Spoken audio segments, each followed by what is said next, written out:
Good morning, good afternoon, or good evening, my beautiful hot messes. My name is Mistress Lavender, and today I'll be reading The Subtle Art of Not Giving the F Word by Mark Manson. I'm going to be reading chapter 1. Don't ask me where the book cover is, I don't know. Chapter 1. Don't Try.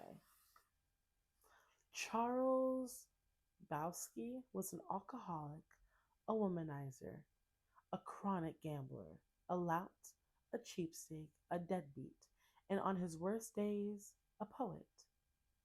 He's probably the last person on earth you would ever look for life advice or expect to see in any sort of self help book, which is why he's the perfect to start. Bowski, I don't even know if I'm saying that name right, wanted to be a writer, but for decades his work was rejected by almost every magazine, newspaper, journal, agent, and publisher he submitted to. His work was horrible, they said, crude, disgusting, depraved. And as the stacks of rejection slips piled up, the weight of his failures pushed him deep into an alcohol fueled depression that would follow him for most of his life. Badowski had a day job as a letter filer at a post office. He got paid a blank money, the S word, and spent most of it on booze. Gambled away the rest of it at the racetrack. At night, he would drink alone and sometimes hammer out poetry on his beat up old typewriter. Often he'd wake up on the floor having passed out the night before. 30 years went by like this. Most of it a meaningless blur of alcohol, drugs, gambling, and then, when Badowski was 50, after a lifetime of failure and self loathing, an editor at a small independent publishing house took a strange interest in him. The editor couldn't offer Bukowski much money or much promise of sales, but he had a weird affection on the drunk loser, so he decided to take a chance on him. It was the first real shot Badowski had ever gotten, and he realized probably the only one he would ever get. Bukowski wrote, Bukowski wrote back to the editor, I have one of two choices: stay in the post office or go crazy, or stay out here and play at writer and starve. I have decided to starve. Upon signing the contract, Bukowski wrote his first novel in 3 weeks. It was called simply Post Office, and the dedication he wrote, dedicated to nobody. Bukowski would make it as a novelist and poet. He would go on and publish 6 novels and hundreds of poems, selling over 2 million copies of his books. His popularity defied everyone's expectations, particularly his own. Stories like Bukowski are the bread and butter of our cultural narrative. Bukowski's life embodies the American dream. A man fights for what he wants, never gives up, and eventually achieves the wildest dreams. It's practically a movie waiting to happen. We all look at stories like Bukowski and say, see, he never gave up. He never stopped trying. He always believed in himself. He persisted against all the odds and made something of himself. It is then strange that on Bukowski's tombstone, the apathy, I don't even know how to say it, reads, Don't try. See, despite the book sales and the fame, Bukowski was a loser. He knew it. And his success stemmed not from one determination to be a winner, but from the fact that he knew he was a loser, accepted it, and then wrote honestly about it. He never tried to be anything other than what he was. The genius in Bukowski's work was not in overcoming unbelievable odds or developing himself into a shining literary light. It was the opposite. It was his simple, wait, where am I? It was his simple ability to be completely, unflinchingly honest with himself, especially the worst parts of himself, and to share his failings without hesitation or doubt. This is the real story of Bukowski's success, his comfort with himself as a failure. Bukowski didn't give a F word about success. Even after his fame, he still showed up to poetry readings, hammered and verbally abused people in his audience. He still exposed himself in public and tried to sleep with every woman he could find. Fame and success doesn't make him a better person, nor was it by becoming a better person that he became famous and successful. Self improvement and success often occur together, but that doesn't necessarily mean they're the same thing. Our culture today is obsessively focused on unrealistically positive expectations. Be happier, be healthier, be the best, better than the rest, be faster, sexier, richer, smarter, more popular, more productive, more envied, and more admired. Be perfect and amazing, and crap out 12-carat nuggets before breakfast each morning while kissing your selfie ready spouse and two and a half kids goodbye. Then fly your helicopter to your wonderfully fulfilling job where you spend your days doing incredibly meaningful work that's likely going to save the planet one day. But when you stop and really think about it, conventional life advice, all the positive and happy self help stuff we hear all the time, is actually fixating on what you lack. It lasers in on what you perceive your personal shortcomings and failures to already be, and then emphasizes them for you. You learn about the best ways to make money because you feel you don't have enough money already. You stand in front of the mirror and repeat affirmations saying that you're beautiful because you feel as though you're not beautiful already. You follow dating and relationship advice because you feel that you're unlovable already. You try goofy visualization exercise about being more successful because you feel as though you aren't successful enough already.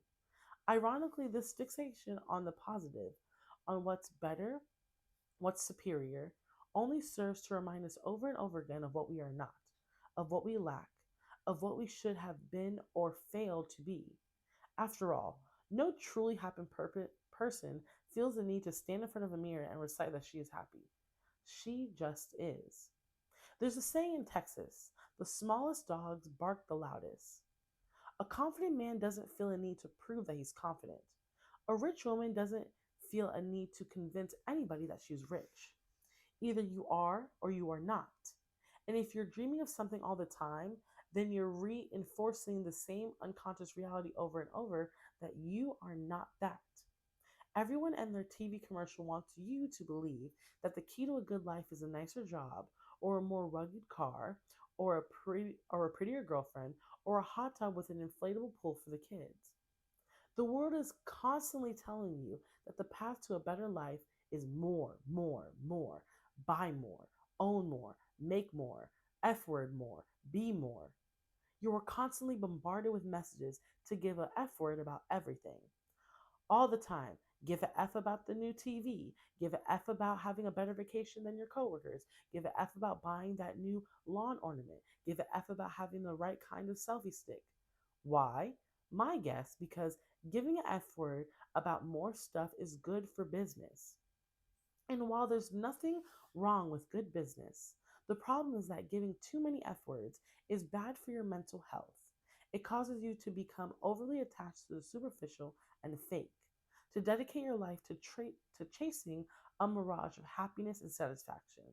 The key to a good life is not giving an F word about more, it's giving an F about less. Giving an F about only what is true and immediate and important. And this is bold. It says the feedback loop from the HE double hockey stick. There's an insidious quirk in your brain that if you let it, it can drive you absolutely batty. Tell me if this sounds familiar to you. You get anxious about confronting somebody in your life. That anxiety cripples you and you start wondering, why are you so anxious? Now you're becoming anxious about being anxious. Oh no, double anxious. Now you're anxious about your anxiety, which is causing more anxiety. Quick, where's the whiskey? Or let's say you have an anger problem. You get pissed off of the stupidest, most insane stuff, and you have no idea why. And the fact that you get pissed off so easily starts to piss you off even more. And then, in your petty rage, you realize that being angry all the time makes you a shallow and mean person. And you hate this. You hate it so much that you get angry at yourself.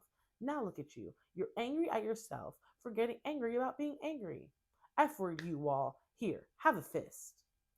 Or you're so worried about doing the right thing all the time that you become worried about how much you're worrying. Or you feel guilty for every mistake that you begin to feel guilty about how guilty you're feeling. Or you get sad and alone so often that it makes you feel even more sad and alone just thinking about it. Welcome to the feedback loop from HE double hockey stick. Chances are you've engaged in it more than a few times. Maybe you're engaging in it right now. God, I do the feedback loop all the time. I'm such a loser for doing it. I should stop.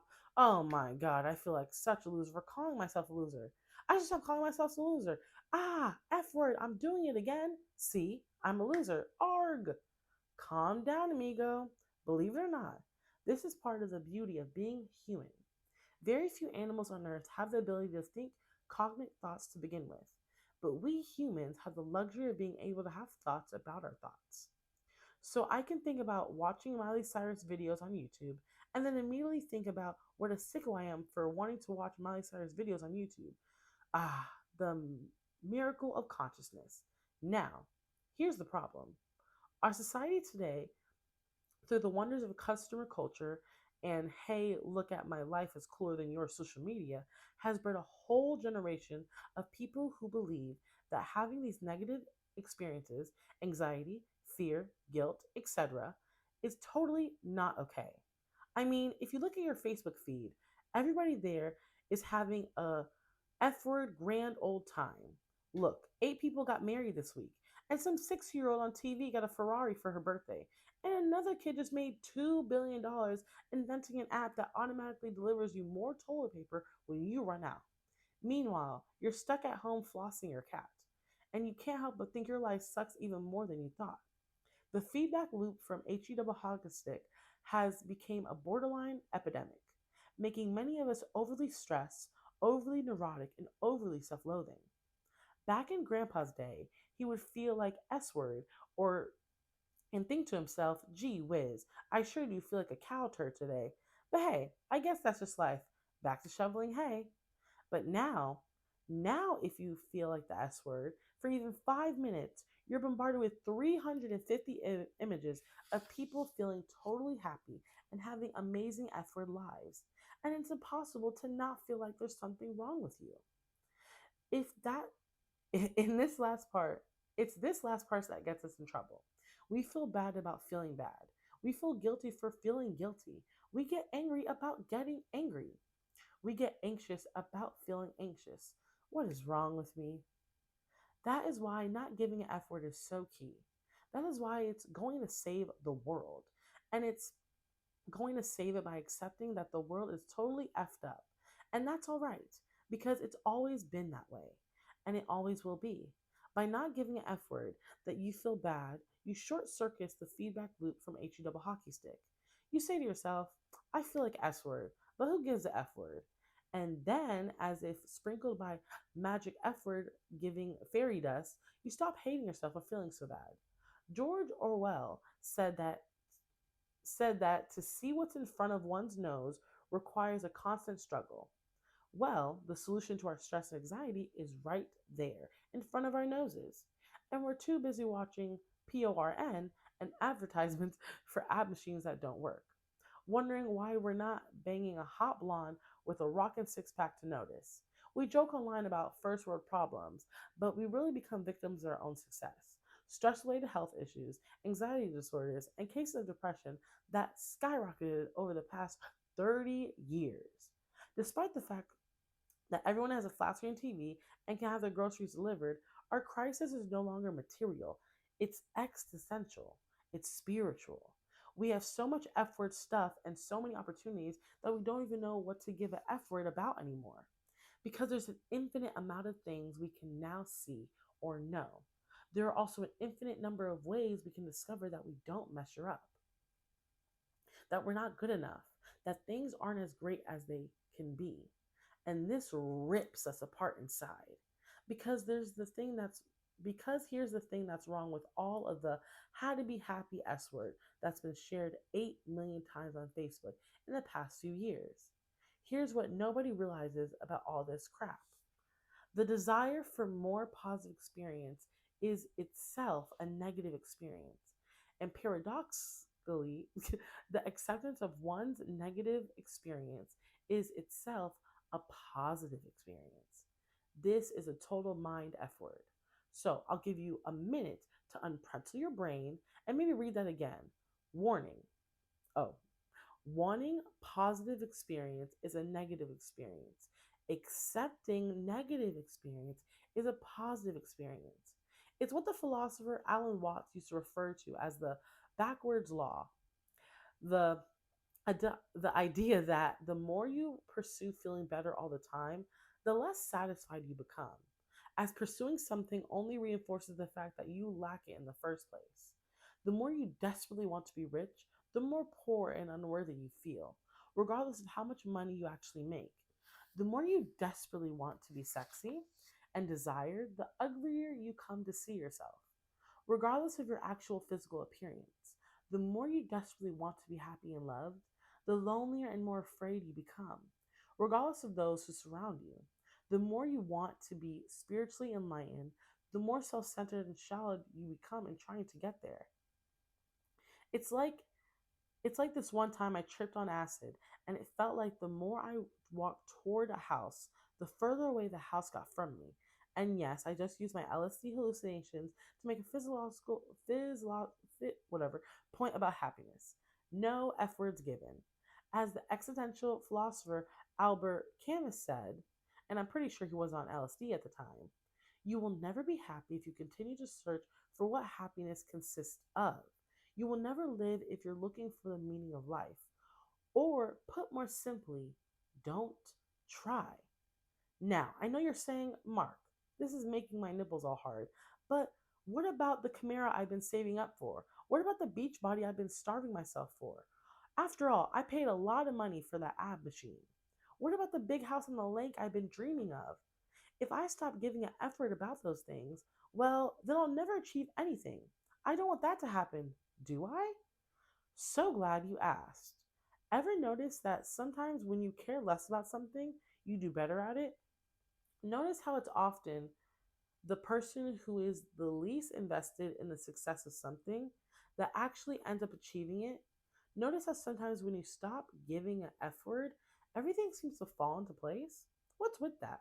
What's interesting about the backward law that it's called backwards for a reason. Not giving an F works in reverse. And pursuing the positive is the negative. Then pursuing the negative generates the positive. The pain you pursue in the gym generates in a better all around health and energy. The failures in business are what lead to a better understanding of what's necessary to be successful. Being open with your insecurities, paradoxically, whatever, makes you more confident and charismatic around others. The pain of honest confrontation is what generates the greatest trust and respect in your relationships. Suffering through your fears and anxiety is what allows you to build courage and perseverance. Seriously, I could keep on going, but you get the point. Everything worthwhile in life is won through surmounting the associated negative experience. Any attempt to escape the negative, to avoid it or squash it or silence it, only backfires. The avoidance of suffering is a form of suffering. Ooh. The avoidance of struggle is a struggle. The denial of failure is a failure. Hiding what is shameful is itself a form of shame. Pain is a inextra whatever thread it yeah the fabric of life. And to tear it out is not only impossible but destructive. Attempting to tear it out unravels everything else with it. To try to avoid pain is to give too many F's about pain. In contrast, if you're able my pages are stuck. Oh no. If you're able to not give a F word about the pain, you become unstoppable. In my life, I've given an F about many things. I have also not given a F about many things. And like that, and like the road not taken, it was the F's not given that made all the difference. Chances are you know somebody in your life who, at one time or another, did not give an F and then went on to accomplish amazing feats. Perhaps there was a time in your own life when you simply did not give an F and excelled in some extraordinary heights. For myself, quitting my day job in finance after only 6 weeks to start an internet business ranks pretty high up there in my own didn't give an F Hall of Fame. Sometimes where am I? Where am I? Where am I? Where am I? Perhaps there was a time in your life when you simply did not give an F and excelled to some extraordinary height for sort of that. For myself, quitting my day job in finance for only 6 weeks to start an intern business ranks pretty high up there in my own didn't give an F Hall of Fame. Same with deciding to sell most of my possessions and move to South America. F's given? None. Just went and did it. These moments of non effery are the moments that most define our lives. The major switch in careers, the spontaneous choice to drop out of college and join a rock band, the decision to finally dump that deadbeat boyfriend who you caught wearing your pantyhose too many times. To not give an F word is to stare down life's most terrifying and difficult challenges and still take action. While not giving an F may seem simple on the surface, it's a whole new bag of burritos under the hood. I didn't even know what that sentence meant, but I don't give a F. A bag of burritos sounds awesome. So let's go with that.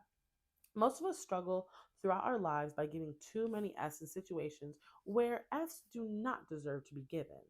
We give too many F's about the rude gas station attendant who gave us our change in nickels. We give too many F's when a show we like get canceled on TV. We give too many F's when our coworkers don't bother asking us about our awesome weekend. Meanwhile, our credit cards are maxed out, our dog hates us, and Junior is snorting meth in the bathroom.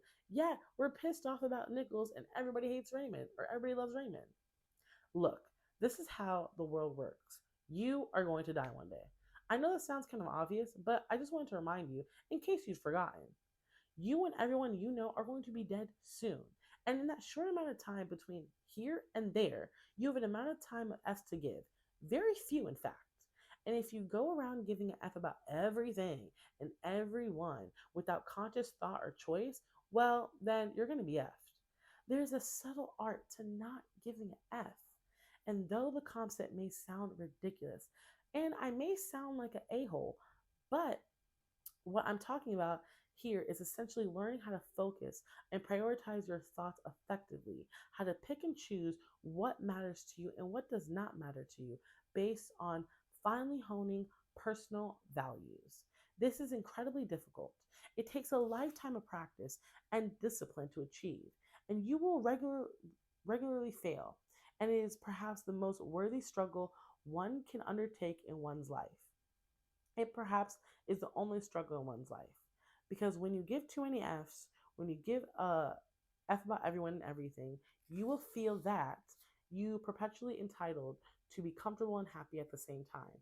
That everything is supposed to be just exactly the effing way you want it to be. This is a sickness and it will eat you alive.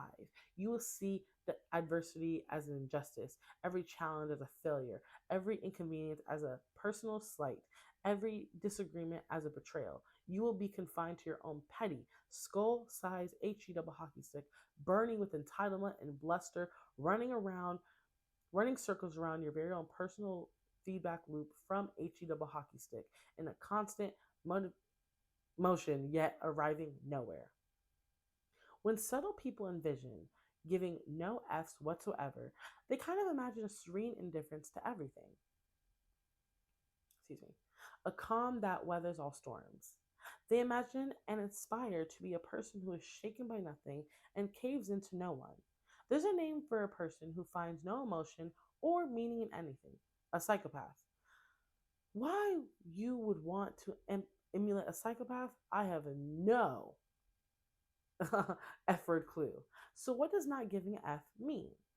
Let's look at three subtleties that should help clarify the matter. Subtlety one, not giving an F does not mean being indifferent. It means being comfortable with being different. Let's be clear. There's absolutely nothing admirable or confident about indifference.